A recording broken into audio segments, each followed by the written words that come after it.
Let's get it, Hebrews. 2 Corinthians 11th chapter and the 12th verse. This is beautiful. But what I do, that I will do, that I may cut off occasions from them which desire occasion. Talking about men that desire to be puffed up or praised.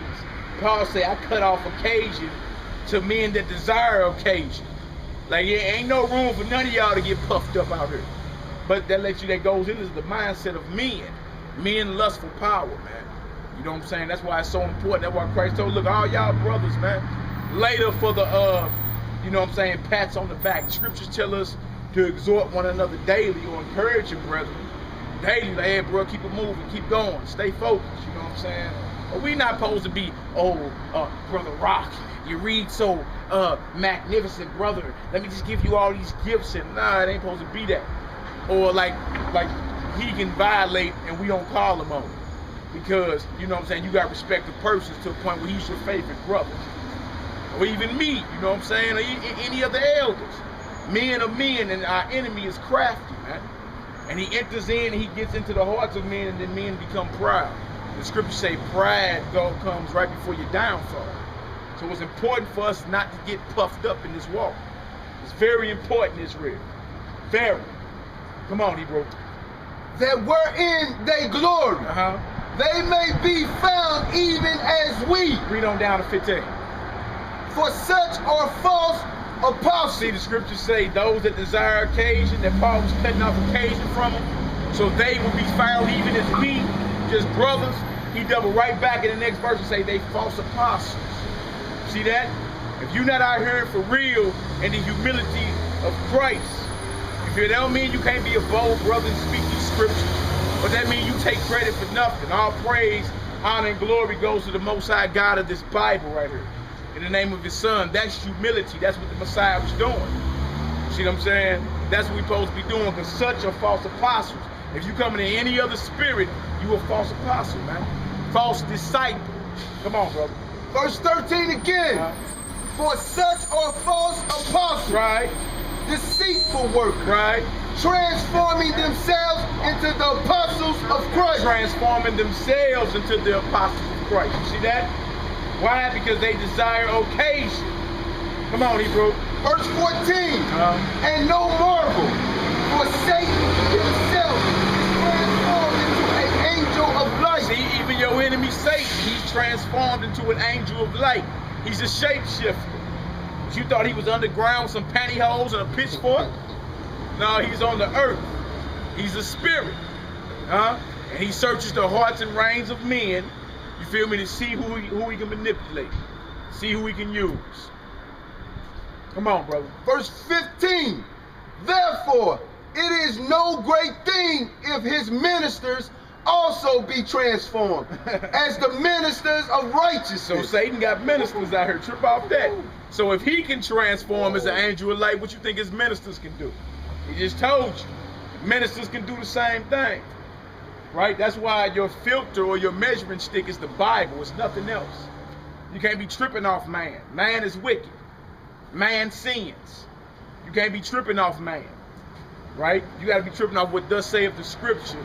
And regardless of what brother brought you into these scriptures, you got to be willing to finish the course. See what I'm saying? It don't matter what nobody else doing. Once you get to understanding, you're supposed to be coming out here in sincerity and truth, going up into the gaps, highways and byways, and waking up your people.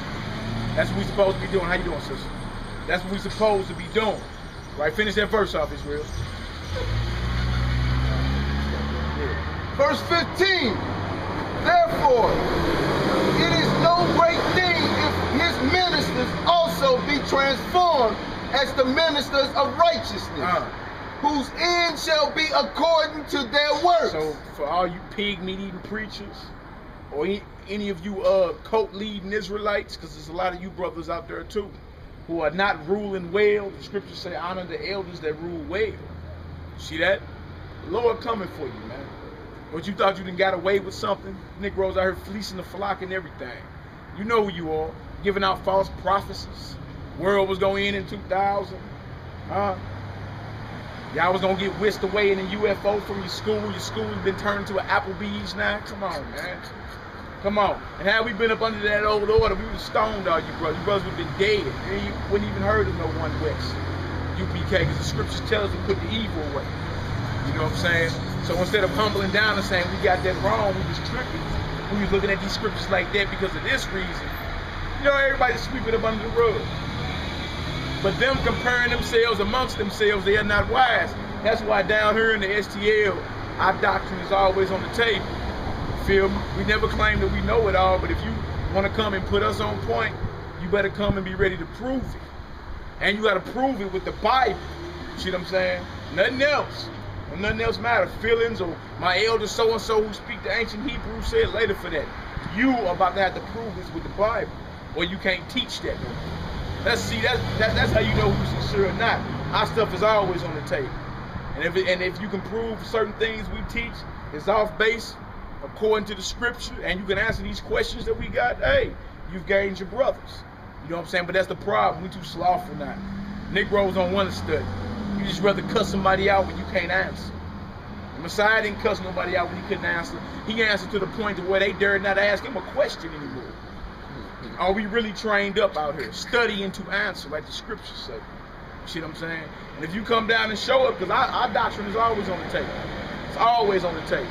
And if you can prove it and show it, like we be on conference calls with brothers a lot, you feel me? But hey, we get a lot of feelings. We don't get answers to scriptures that have you looking at what you teach in a whole nother way. We don't get the answers to that. We get feelings.